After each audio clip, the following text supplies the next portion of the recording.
Hello, boys and girls. Happy Wednesday. I know you can't see me today. I'm having some technical difficulties with my webcam. So we're just gonna go ahead and jump right in. So last week and this week, we started talking about comparing and contrasting two texts on a topic, and we learned that and one of the ways we compare the text is by looking at key details and important points. And that's what we're going to focus on today. How can we find those important points and key details in a text? So, our essential question is, how can I use key details or important information to compare and contrast two texts on a topic? And what we're going to do is we are going to watch a video explaining the key details and important points. We are going to model how to find important points of a story. And I'm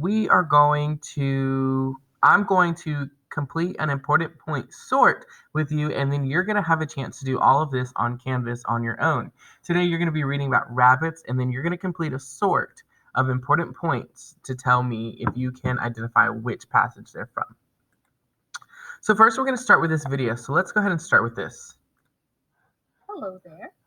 Let's talk compare and contrast. Gotta turn it up. Apologies. Hello there. Let's talk compare and contrast key details. Key means important. And to compare and contrast is to find what is similar and what is different between two passages. Sometimes it's like comparing apples to oranges. They are very, very different, more different than similar.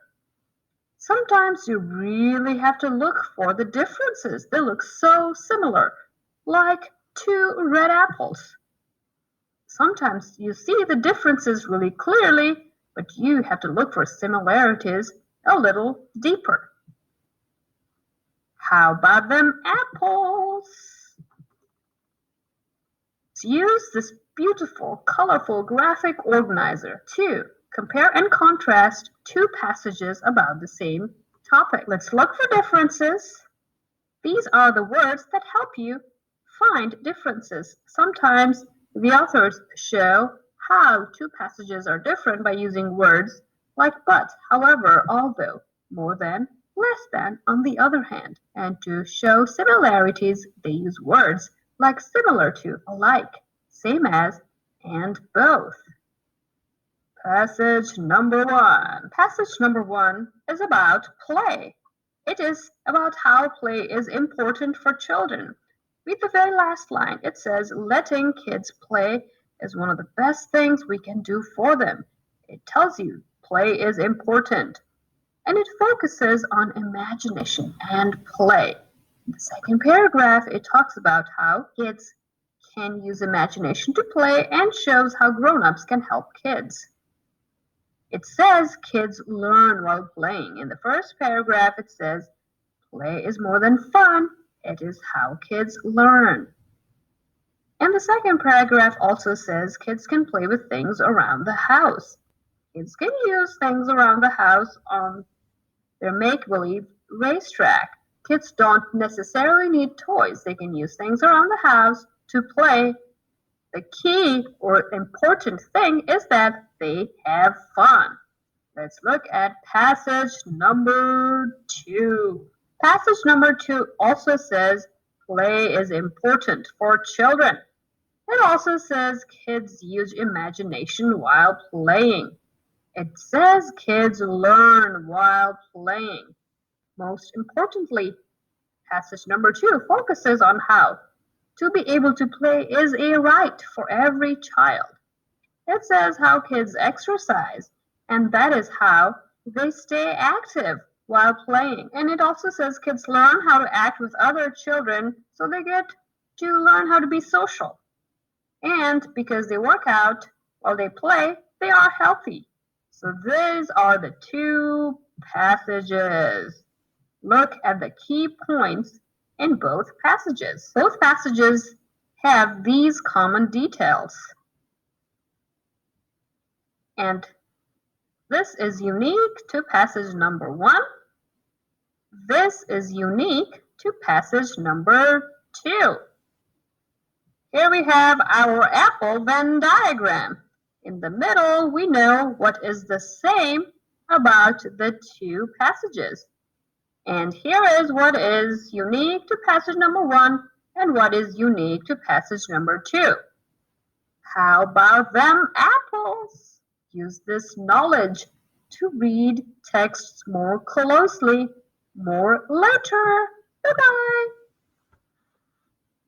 All right, so she showed us how to compare and contrast using some important key details and important information.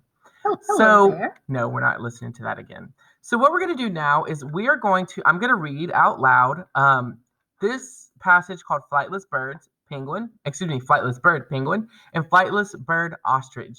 And I'm going to show you how you can identify some important information within the text. So I told my class, and I'll tell you guys, when you are reading, not everything that an author writes is important. Some of it is just filling in space. So we're going to need to identify those most important key points and some key details that go along with that. So the most important point and some key details. So let's start with reading. Flightless bird, penguin. Even though all birds have wings, not all birds can fly. One of the most famous flightless birds is the penguin. Penguin wings have evolved into flippers over time. This gives them the ability to easily swim through water.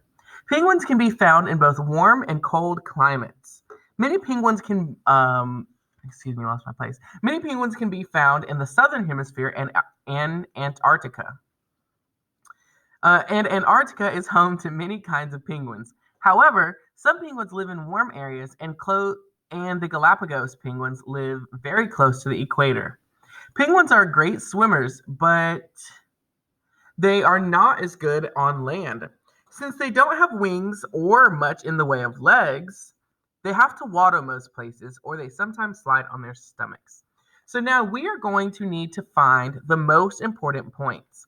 So I'm going to take this highlighter tool here, and I'm just going to grab a couple of them and pull them up here, so that way I don't have to keep pulling to the side. And I'm going to use these to highlight my most important points. All right, I think this should be enough. So, we know that not all flightless birds can fly, but the title tells us this, so that is not one of the most important points. But I will say one of the most important points is that that one of the most famous flightless birds is a penguin, which also happens to be my favorite animal.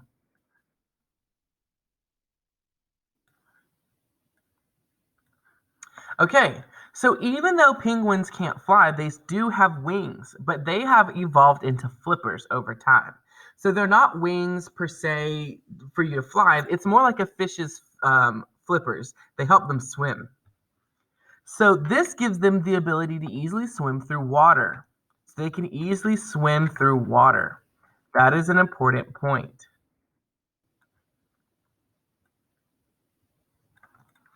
Many penguins can be found in the southern hemisphere, and Antarctica is home to many kinds of penguins.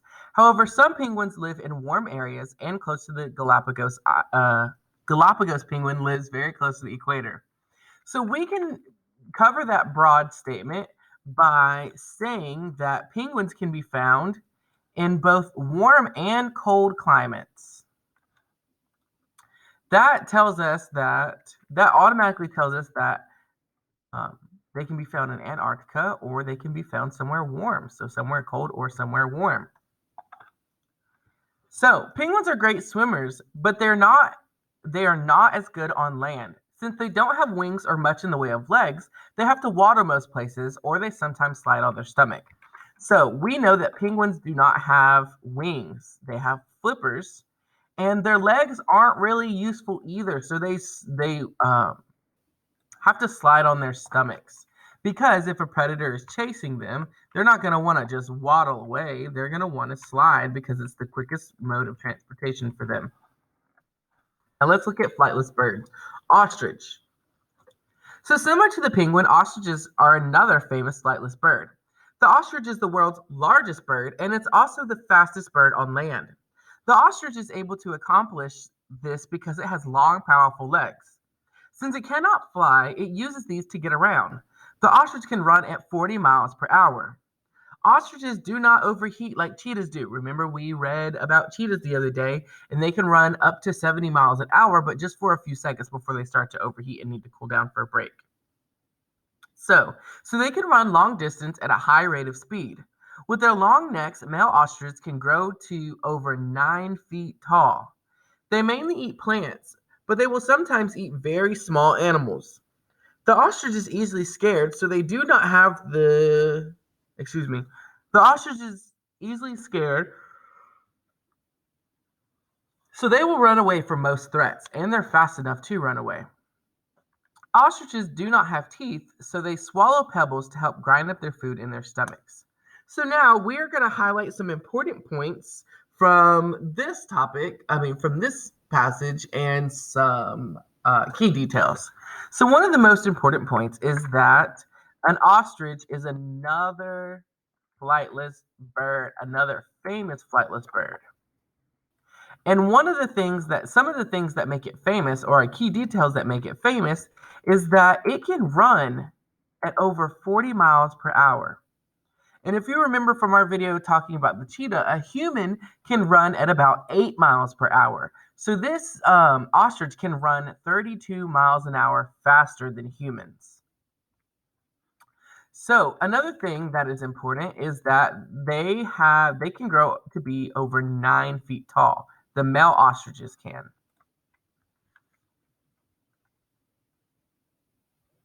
Another important point, or another reason that this is one of the most famous flightless birds, is because they don't have teeth. It's an interesting fact. They don't have teeth, so they have to swallow some pebbles to help grind their food.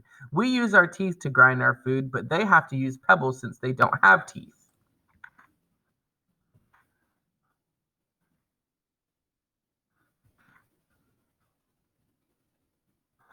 All right. So, if we look back, now we have some important points and key details about both of these texts. And now we can go to our sort. So let's look at our sort. See if I can zoom out. Nope, can't. So on your sort, it's going to look sort of similar to this. You're going to have a T-chart, and then you're going to have some things off to the side. So what we're going to do is we're going to read some of these, and we're going to decide whether we read it in ostrich or we read it in penguins. So, the world's largest bird. Now, was this a penguin or an ostrich? Well, if we think back and we look at what we highlighted, we can see that we highlighted that an ostrich can grow to be over 9 feet tall. It didn't say anything about that in penguins, so that's going to be ostrich. Wings have evolved to flappers. Well, only one of our birds swims, and that is the penguin. The ostrich does not swim. So this one can run up to 40 miles an hour. Well, if we look back at the penguins, we know that their legs are pretty much useless because they have to waddle everywhere. Sometimes they have to, they sometimes slide on their stomach to get around more efficiently. So we know that running at 40 miles an hour is an ostrich. Excuse me, tired. Waddles most places and slides on stomach. Well, I just said that was going to be the penguin because that's their most efficient way of transportation. So next we have we'll get scared easily scared and will run away. Well, I can't remember this one off the top of my head, but I'm going to start with penguins. And I'm going to skim the text. Skimming the text is where we look over really quickly at all of the words, and we're going to see if we see anything about them getting scared easily and running away. Will I skim? Nope, nope, nope. I don't see it. Now I'm going to skim, skim, skim, skim, skim, skim, skim. Found it. The ostrich is easily scared, so they will run away from most threats. So that is going to be the ostrich. Great swimmers. Remember, only one of our birds swims. It's the penguin. Found in warm and cold areas. Well, if I look back at the ostrich, it doesn't really tell us where these birds are found. But we know that from reading this that many penguins can be found in the southern hemisphere, and Antarctica is home to penguins. But so is the Galapagos penguins, which is near the equator.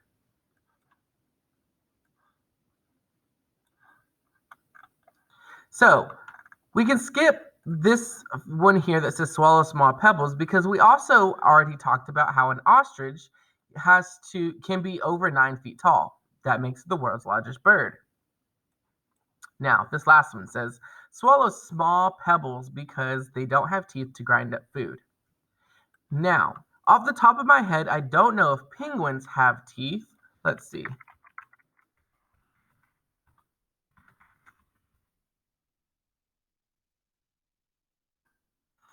So penguins do not have teeth.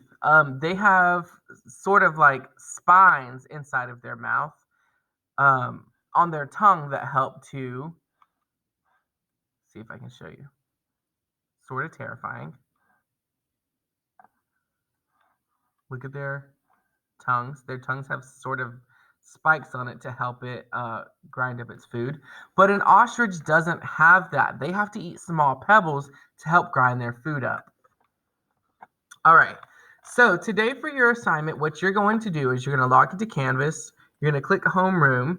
You'll click your ELA button or your reading button.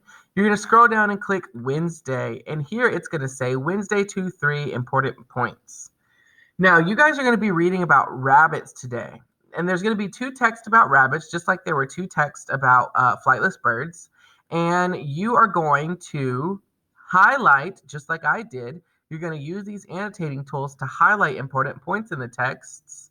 And then you're going to be completing a sort here, just like we did together. After you're finished, make sure you hit that blue submit button so that your teacher can give you feedback. All right. I'll hear from you guys tomorrow. Bye.